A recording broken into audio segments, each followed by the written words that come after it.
Amara Sinclair had mastered the art of silent endurance.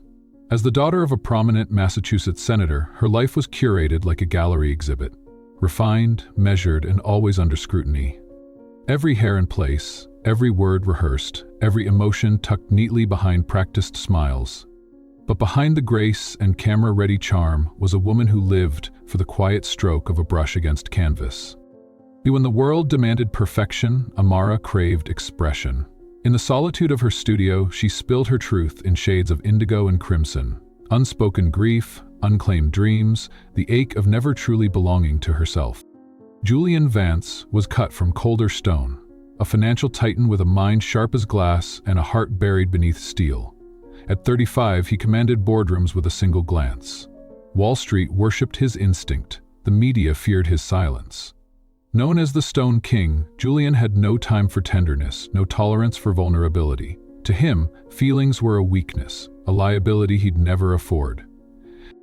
Their marriage was never meant to be a story of love. It was a contract, born from necessity. Julian needed to soften his icy public image. Senator Sinclair needed a boost before the election. Amara was the perfect answer to both. A 30-day union. Highly visible, strictly professional, no intimacy, no emotion, no future. For Amara, it wasn't sacrifice, it was survival. At least this arrangement came with rules, boundaries, an end date. But some truths can't be contained in fine print, and even the most carefully constructed walls can't always keep the heart from remembering what it means to feel. The wedding was flawless, by design. Held atop a rooftop terrace in downtown Boston, the evening shimmered with elegance. String lights draped like constellations above a sea of polished faces. Politicians, CEOs, press, power. Crystal flutes clinked, cameras clicked in rhythm. Every detail was perfection, down to the pearl buttons on Amara's silk gown. But perfection is often the prettiest kind of lie. Julian stood at the altar like a man delivering a quarterly report. Impeccable suit, expression unreadable. No nerves, no hesitation. "We walk away after 30 days, he said evenly. No questions, no feelings, no ties. A murmur rippled through the crowd, but Amara didn't flinch. Her eyes met his, steady as still water. "I agree," she said, her voice soft but resolute. There was no kiss, no whispered vows, no trembling fingers laced together in hope. Just a handshake. A transaction sealed before the flashing lights of the media, as if they were signing a deal rather than beginning a life. To the world it was glamour, an iconic merger of two high-powered figures. But beneath the crystal canopy, between those two quiet souls, there was nothing. Only silence, only strangers, only 30 days. After the cameras stopped flashing, after the applause faded and the guests disappeared into their chauffeured cars, the performance was over. And reality, quiet, unyielding, settled in. Julian's penthouse rose above Manhattan like a monument to isolation. Glass and steel stretched skyward, a masterpiece of modern architecture designed to impress, not to comfort. From the outside it gleamed like success. From the inside it echoed with silence. Amara stepped into it as a guest, not a wife. Her suitcase was placed neatly in a spare bedroom on the east side of the apartment. Julian didn't offer a tour or a word, just a brief nod before disappearing behind a heavy door that led to his office. They did not dine together. They did not speak unless necessary. They lived in the same space, but never in the same world. Julian worked late, and when he returned, his presence filled the room with a cold kind of gravity. His eyes rarely met hers. His footsteps were soft but certain, as if avoiding the possibility of accidentally becoming too human.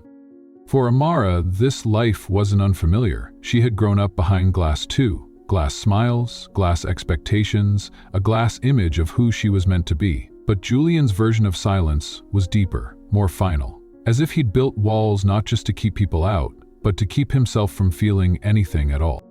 Still, every now and then she caught him looking.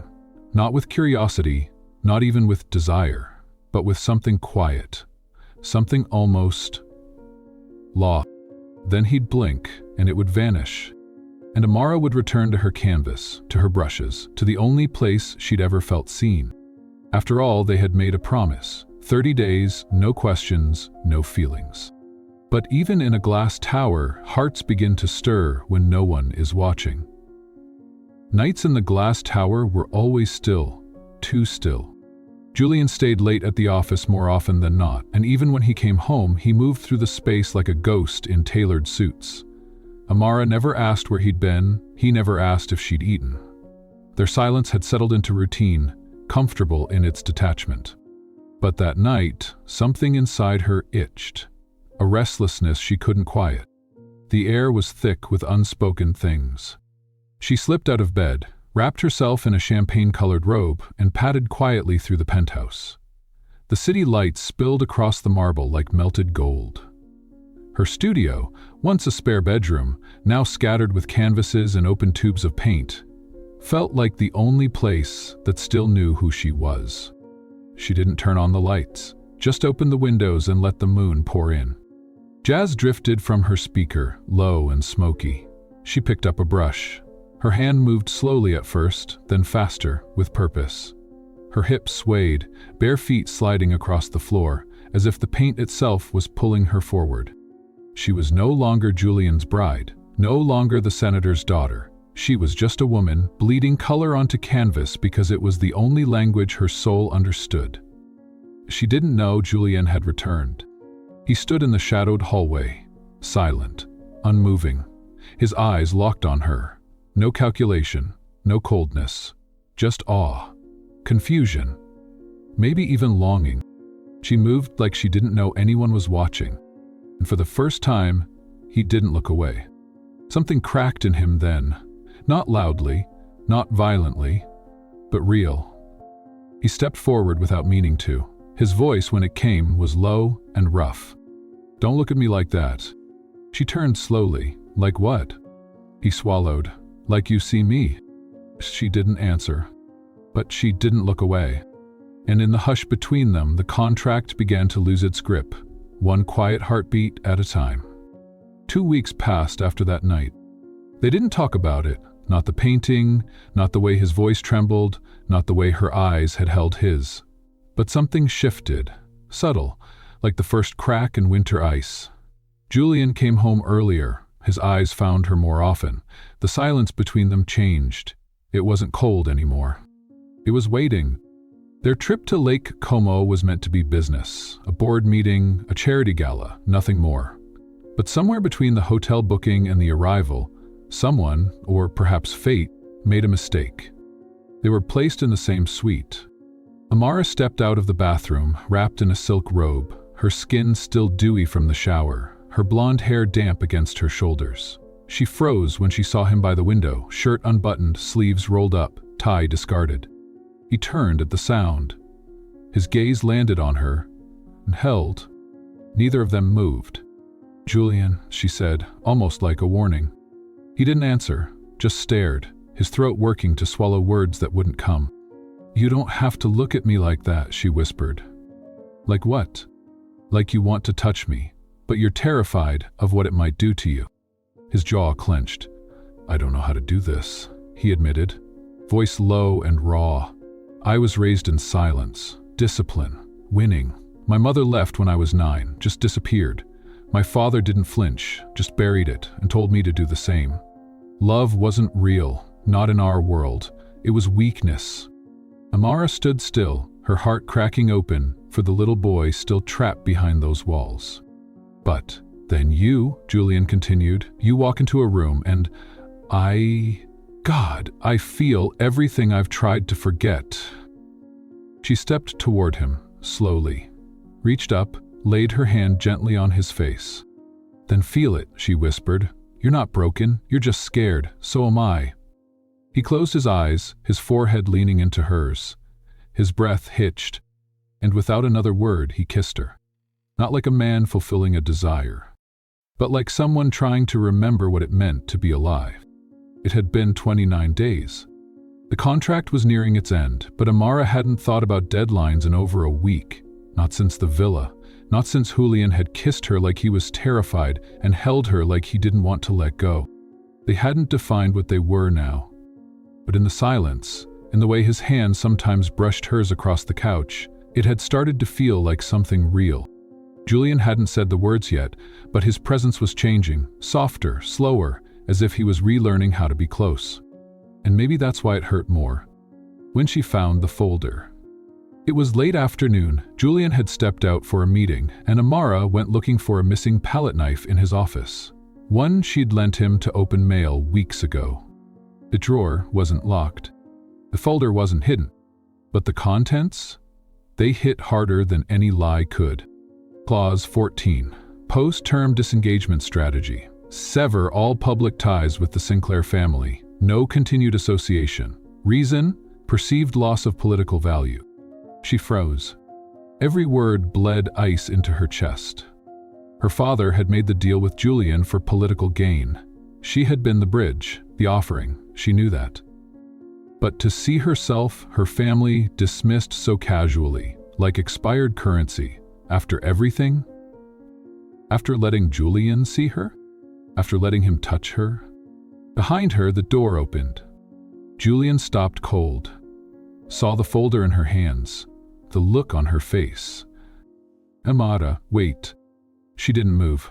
Her voice was calm, but her heart screamed. So? That's it? She whispered. Once the 30 days are up, I disappear. My father becomes irrelevant, and I, go back to being invisible? It wasn't supposed to be personal? Her eyes flashed. Well, it became personal, Julian. You made it personal. I was trying to protect what we were starting to build, he said. I didn't want this to ruin that. But it already has, she replied, softer now, because I saw myself starting to mean something to you. But to this, she lifted the folder. I never did. Jalom reached for her. She stepped back. And then, without another word, she walked away. This time, the silence that followed didn't ache. It cut. 3 weeks had passed. Amara didn't hear from Julian. No messages, no calls, no explanations. At first, the silence hurt. Then, it settled, like dust on a painting left unfinished. She poured every ounce of pain into her art. She stayed up through the nights, painting until her fingers cramped and her eyes burned. And when the gallery reached out, asking to debut her work in a solo exhibition, she said yes. Not because she wanted the spotlight, but because she finally had something to say. The opening night arrived beneath soft golden lighting. Guests moved slowly between her pieces, whispering praises in reverent tones. The air was filled with music, champagne, and the soft shuffle of expensive shoes on polished wood.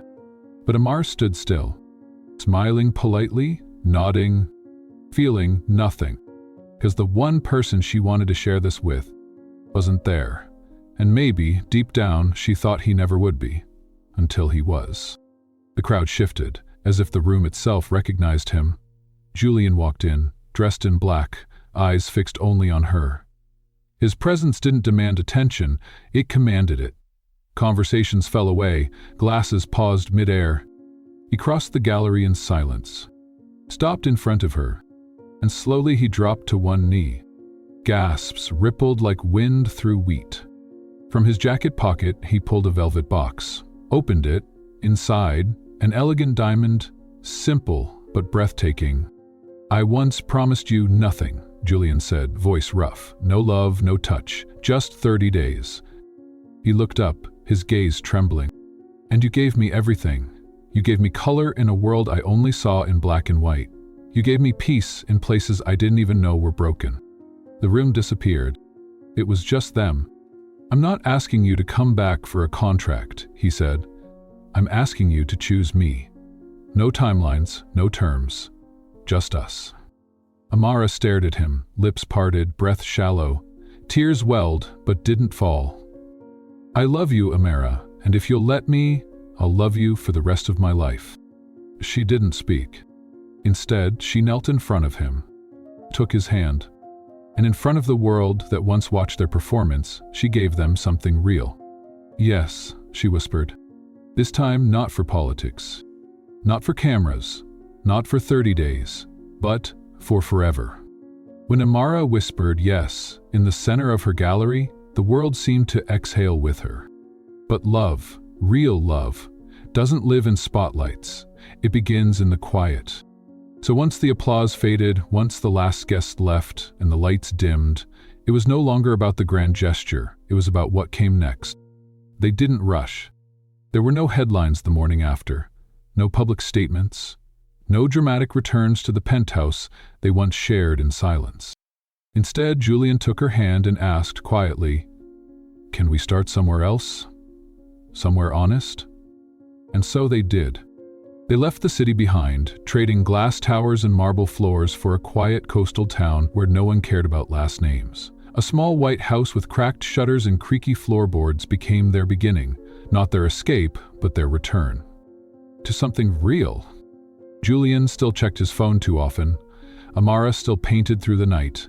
They didn't become perfect, but they became present with each other. And slowly, the space between them, once filled with silence and strategy, became filled with small things, laughter in the kitchen, paint stains on Julian's dress shirts, his hands brushing hers across the dinner table without hesitation. Then came the morning she handed him a small envelope. Inside, a sonogram, tiny, blurry, undeniably life. Julian stared at it like he couldn't quite believe it was real. And when he looked up, his voice cracked. "We're having a baby?" Amara nodded, eyes shining. "She's already teaching us how to grow." Now, in the soft light of a spring afternoon, Amara stood in her new studio, barefoot, calm, one hand resting on her belly. The sea whispered through the open windows. Julian stepped in, carrying her sketchbook. "You're glowing," he murmured, kissing her temple. She smiled, placing his hand over the gentle curve of her belly. And when their daughter kicked beneath his palm, he went still, breathless. "I didn't know I could have this," he said. "You, her, us. You didn't have to know," she whispered. "You just had to choose it." And this time, he had. Not because of a contract, but because, finally, love wasn't the condition. It was the reason. From a contract written in cold strategy to a life built on quiet, steady love, Amara and Julian's story wasn't perfect. But it was real. Sometimes healing doesn't come in loud declarations. Sometimes it arrives in a whisper, in a second chance, in choosing each other again and again. Maybe that's why the quietest love stories stay with us the longest. Thank you for staying until the very last moment of their journey. If this story moved you, give it a thumbs up, subscribe, and turn on notifications so you won't miss the next one. And tell me, was it the gallery proposal? The baby's first kick? Or the silence that said everything? I'm listening, always.